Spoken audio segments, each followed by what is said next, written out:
Well, hey everyone, my name is Nathan Jones, and if you're new here, welcome. I like to talk about all things movies, specifically Blu-rays, and welcome to Film Journeys with Nathan Jones, where each week I have been covering my film journey for the last 41 weeks now, which is kind of insane to think about. I'm probably going to be doing this experiment up until the 52 mark, and I might change things up a little bit, but I'm still experimenting in the head. But regardless, this has been really fun. So what I've been doing for this experiment is I have been journaling and also making videos each week of all of the things that I've been picking up and all the things that I have been watching. And so that's been really fun, just to kind of look back and dial in on the things that I've been consuming. And it's been a real treat, honestly, and I don't see myself doing anything too drastically different from that on the channel, but there's going to be some fun changes, I think, coming up in the future. But regardless, today I have quite a bit of a haul to show you. Some more 3 for $33 sale from Amazon. I also have a couple of things from Orbit DVD and just some really good deals that I was able to pick up some stuff on, and also some pre-orders that came in. So I have a lot to show you, and then I also have a lot to talk about because I've actually been able to watch quite a bit of movies. I also finished The League of Gentlemen, which I'll talk about here in a bit. But yeah, let me know before we jump into all of this, what have you been watching for the week? And what are you excited about for the upcoming, May month? Because this is the time where hopefully things start getting a little bit more sunlight outside and starting going outside. I need to go touch some grass, is what I'm saying. All right, let's jump right into some of the things that I picked up. And I also was able to watch these so I can talk about them, even though I have seen both of these films that I'm going to be talking about in the past. But I was able to add more 3 for $33. I think last time I talked about Blazing Saddles, which is one of my favorite films of all time, and is a masterpiece, honestly. It's probably, that and Young Frankenstein are probably Mel Brooks' best work. But regardless, I was able to get 2 other things that had not come into the mail and up until that point. But I was able to pick up both V for Vendetta and Candyman, which I can't say that many times. But V for Vendetta, wow, what a movie that is unfortunately very relevant to today's climate and world, especially in the States, where we are kind of living in an authoritarian kind of state, if you will, or at least rule of law does not apply to most people, I guess. But regardless, let's talk about V for Vendetta. This is an amazing film with Hugo Weaving and Natalie Portman, one that I've loved for a long, long time. And I also just really love the adaptation. I actually think I have it behind me, from Alan Moore. I really love that story as well, and I actually think it's a great adaptation of that story. But again, this was a post-apocalyptic kind of world where we live in this authoritarian regime in England, and pretty much nobody can make fun of this dictator. And V, who is played by Hugo Weaving, you really don't see his face, which is really great, honestly. His voice already just carries the movie so well. And, you see his performance as this, very eccentric, his vernacular is like very all over the place. I'm just saying a lot of V words, which he does a little dialogue on that.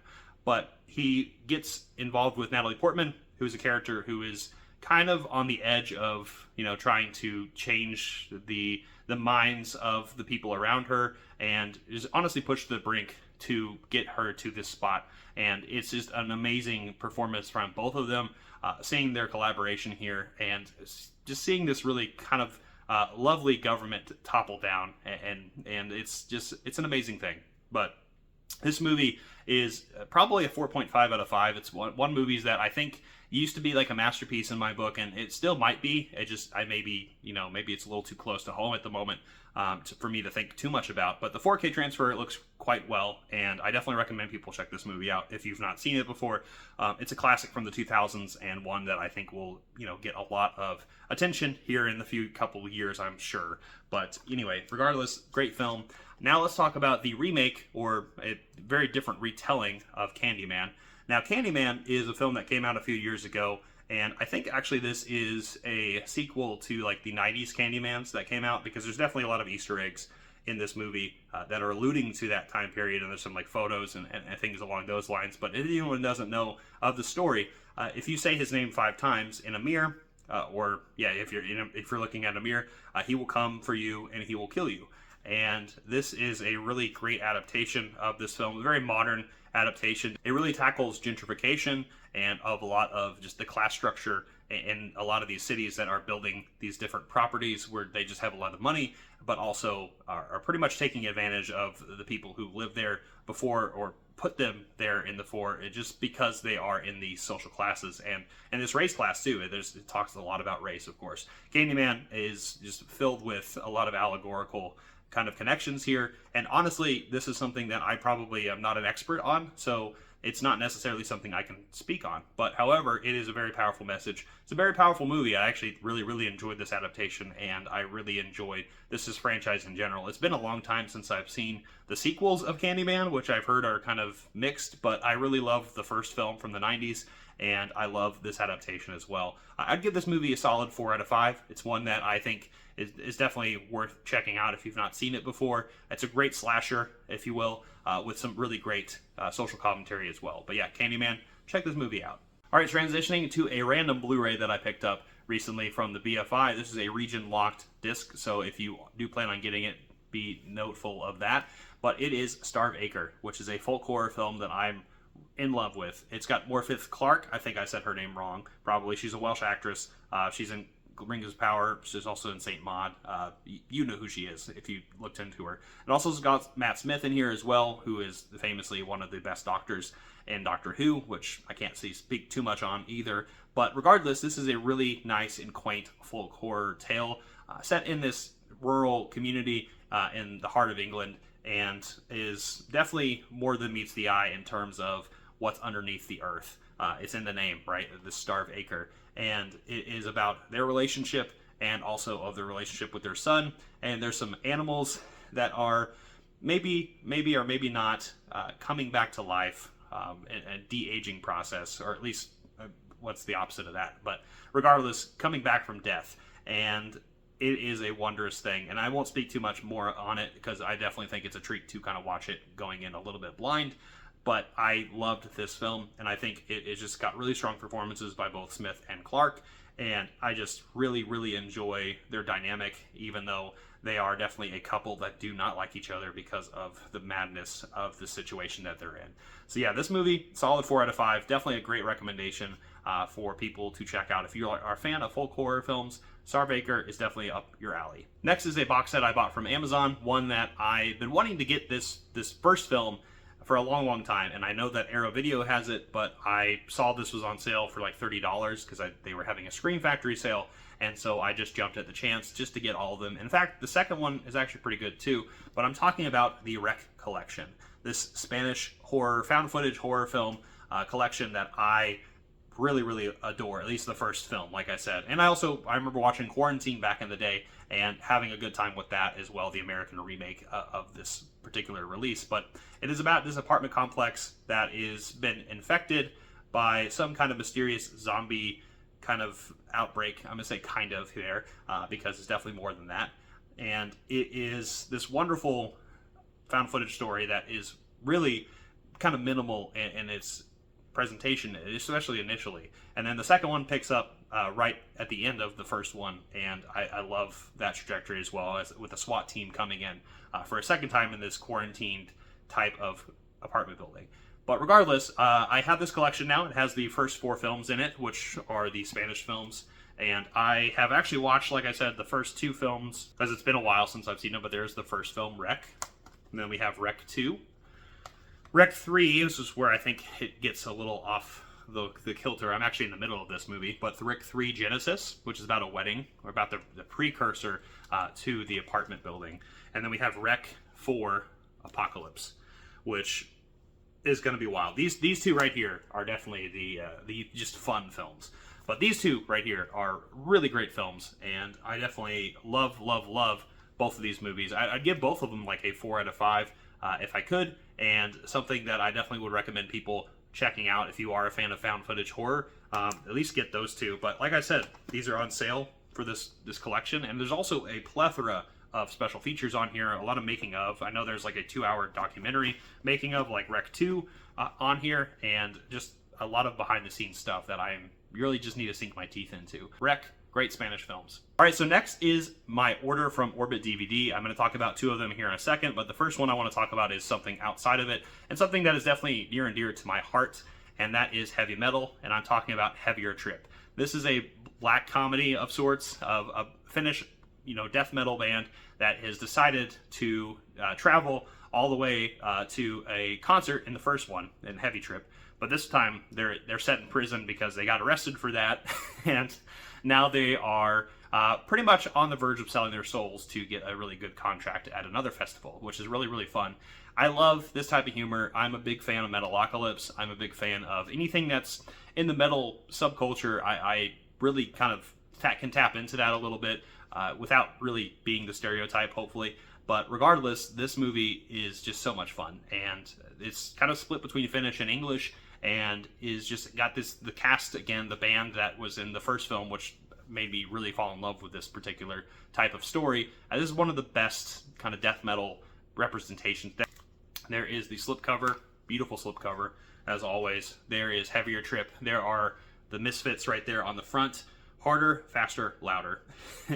And yeah, this is just really fun. There's some behind the scenes stuff, and Baby Metal is in here as well. If anyone's not familiar with Baby Metal, really good J-rock, J-metal, Japanese metal band that is definitely incorporating a lot of pop elements, and it's really funny as we see one of the main guitarists, who is in black metal attire right here, who's very serious, kind of falls in love with him, and that's actually a good bit in the movie. But regardless, 3.5 out of 5, a movie that I highly recommend if you are into metal or into comedy in general and kind of can get this type of humor. But regardless, it is something that I definitely adore and cannot wait to watch again.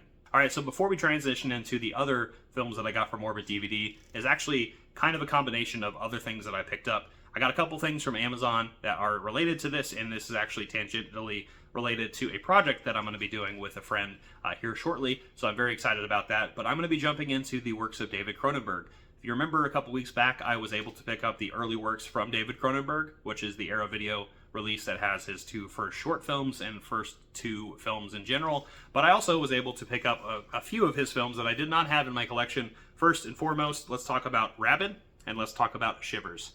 These movies are like the next films that he came out with. I know he made a racing film, which I'll talk about here in a bit. I'm still on the fence if I'm going to buy that or not, or if I'm just going to watch it. These are the horror films, again, that I don't know too much about, but I know these are some cult classics and some favorites for some, diehard, David Cronenberg fans. So I'm excited about jumping into that. There's one from Scream Factory and one from Vestron right here.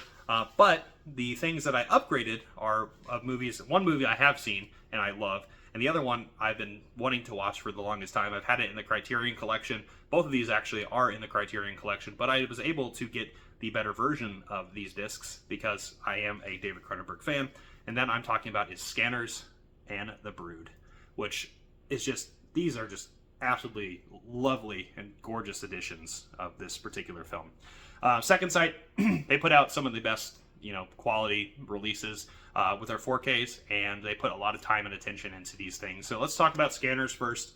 There's a bunch of special features. This is a new 4K restoration approved by David Cronenberg himself, and then along with a lot of the people who are involved with this film. And it also has postcards in here, the 4K and the Blu-ray, and a booklet as usual, which I will not open just yet. I'll talk more about that as I'm jumping into my Cronenberg kind of this filmography. I almost said discography. And next we have The Brood, which is one that I have not seen, and one that I'm really curious about. But I'm a huge fan of the things that I've seen prior to this, or the things I've heard about this. There's even a brewed coffee in Chicago that I really, really love that is kind of named after this. But regardless, I'm just really excited about this. Again, very similar to the Scanners release. We have a booklet, some postcards, the Blu-ray and the 4K itself, and then also a bunch of special features approved by David Cronenberg himself. And it just has a bunch of just archival and new kind of special features that I am just very, very excited about diving into, and kind of just diving more into the man who is David Cronenberg. So along with the early works and a lot of his stuff that he would do in the future with like Viggo Mortensen, and all the way up to the Crimes of the Future and his latest film as well, which I cannot remember off the top of The Shrouds, that's what it's called. I am just excited to dive into more Cronenberg. So yeah, we got those films and excited to jump into that. All right, so now let's transition to the things that I have watched for the week, besides some of the films that I had picked up and watched. But these are some things that I've had on the shelf that I've been wanting to watch for some time. Now, I finally was able to finish the TV series, The League of Gentlemen, and I really adore this black comedy that is very English set. And I would say, jumping into seasons 3, the Christmas special, which is a favorite of mine of these, and then the kind of the specials that came out years later. Actually, I think 2017 is when this 3-episode return to Royston Vasey is kind of set, and it's really cool to see all those characters. But these, Pemberton and Shearsmith and Gaddis, and then I know there's a fourth person in here as well, very mad. And I cannot believe the things that they get away with in this series. I know it came out in the late 90s and the early 2000s, and so it's definitely of its time, but at the same time, there's so much to glean from this particular show. I will say season 3 was not necessarily my favorite of the bunch. I would say it's probably my least favorite of the 3 seasons, but again, it redeemed itself with the Christmas special and also with the specials in general, and just the return to Royston Vasey. And I just need to watch the movie and the play. I know there's a lot more things to get with this particular production and this wonderful world that these cast of characters, they play different versions of themselves in this particular town. That is just so much fun. If you like black comedy, you like British comedy, pick this thing up. This is on the DVD. The Blu-ray is about to come out, so if you're gonna get that, go ahead. Now let's transition away from The League of Gentlemen to a film that came out last year on Christmas, and one that I adore. I love this director, and I actually have a tattoo of one of his films, his debut film. But I'm talking about Robert Eggers, and I'm talking about Nosferatu. So I got the 4K here a couple weeks back, maybe a month ago, maybe 2 months ago. It's been some time, I don't remember. But regardless, I was able to finally rewatch this, the extended cut, which just adds a little bit of footage here. Nothing too spectacular or different that I would say adds to the story itself.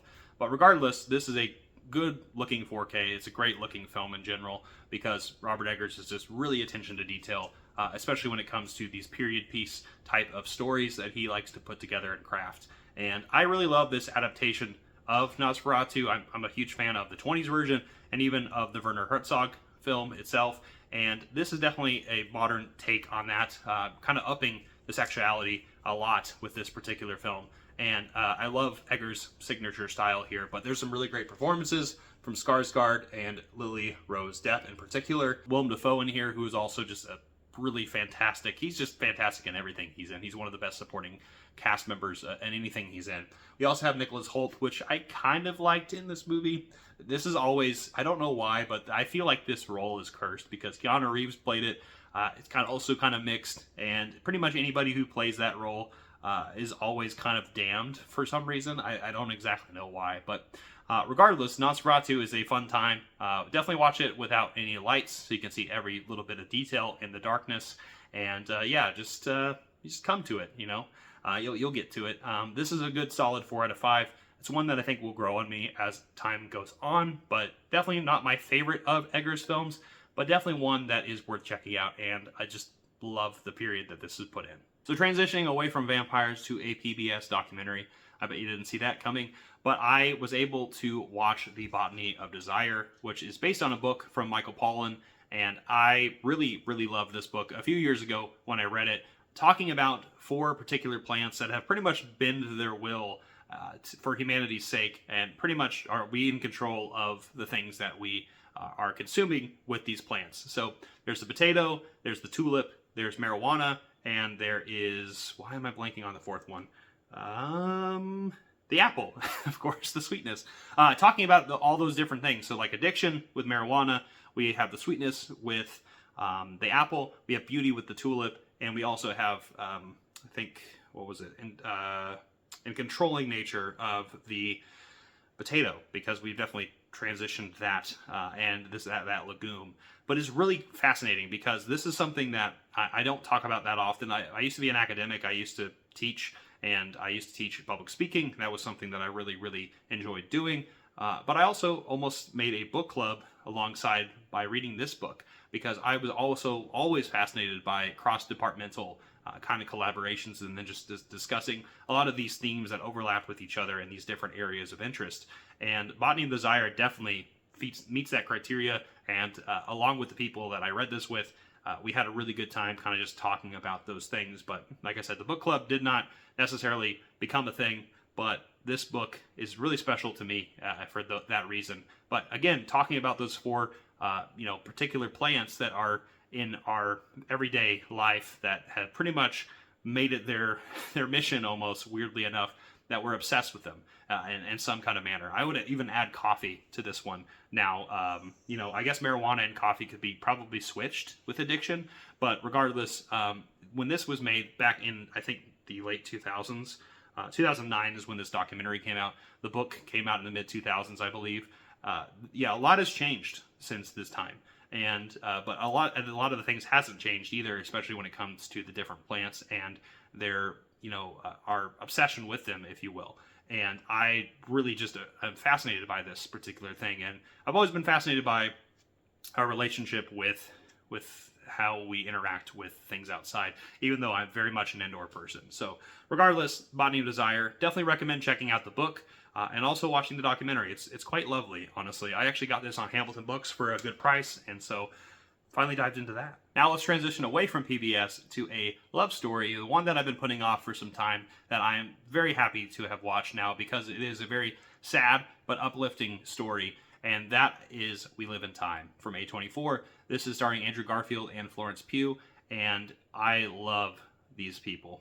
This couple in general is just a marvelous thing to see, but also like you just see the whole trajectory of the relationship from start to finish, and it actually jumps in narration. I love the way this is structured. It is not a chronological story. It is one that is set in different pieces of their time together, and I'm not going to give too much away, but it's definitely it's a heartfelt one. It's one that is something that is, there's going to be a lot of loss in here and a lot of potential for that, and seeing what the future looks like. And this is deeply endearing, something that I think is definitely probably really touching to a lot of people if they watch this movie.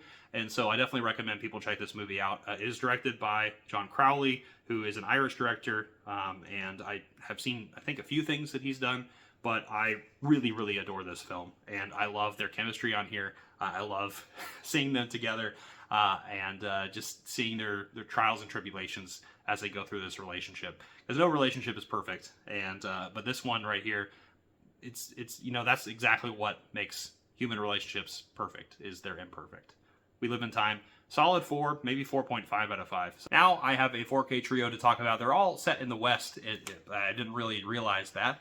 2 of them are Westerns. One's a comedy, and then one is kind of a newer Western that is also a comedy horror film. But we'll talk about them. Well, let's first talk about the film that I thought I talked about last time, but Blazing Saddles. I picked this up, and I told you I was going to watch it, and I finally did. And I already kind of spoiled this, but this movie is a 5 out of 5. This is a great adaptation. I rewatched this the moment I got it, pretty much, and I adore this film. This movie just makes me laugh so much, and it is definitely made in its time, because there's definitely some interesting things going on. But again, this is very, I guess, updated or at least modernized enough to the people who should be watching this should know better. In fact, I actually have a story about watching this movie a few years back at the Alamo Draft House. I was able to watch the 35mm of it over there, and that was a special treat. But it was soured by an audience member, because there is a particular scene where they're getting their new sheriff from Cleavon Little, who is this first black sheriff, and as they are cheering this new sheriff to come into their town, he looks up and says the N-word, right? Of course. And somebody in the audience said it. And I'm like, and where I live, it's pretty much only white people. So, unfortunately, but I was just gobsmacked by the audacity that someone did that. Just because you're in a theater and you're watching a movie doesn't mean you have the right to do that. So, regardless, I love this movie to death, and Richard Pryor, Gene Wilder, Cleavon Little, the people, and Mel Brooks, they all put this together with that in mind, to kind of make fun of racists. That's what this whole movie is about, is making fun of how stupid racism is.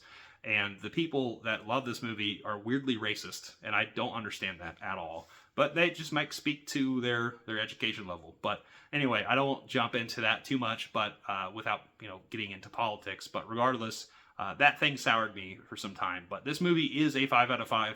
It is a movie that is comic gold. It is definitely right on the nose, and one of those movies that I will cherish for the rest of my life, even if it has a sour memory attached to it. Now let's transition to a film from 1992, one that actually swept the Academy Awards that it came out, and is made by somebody who is a Western legend. That is Clint Eastwood, who is also in it as our main protagonist, and it is called Unforgiven. This movie is an amazing film. I've watched it before, and I'm very happy to have seen it again.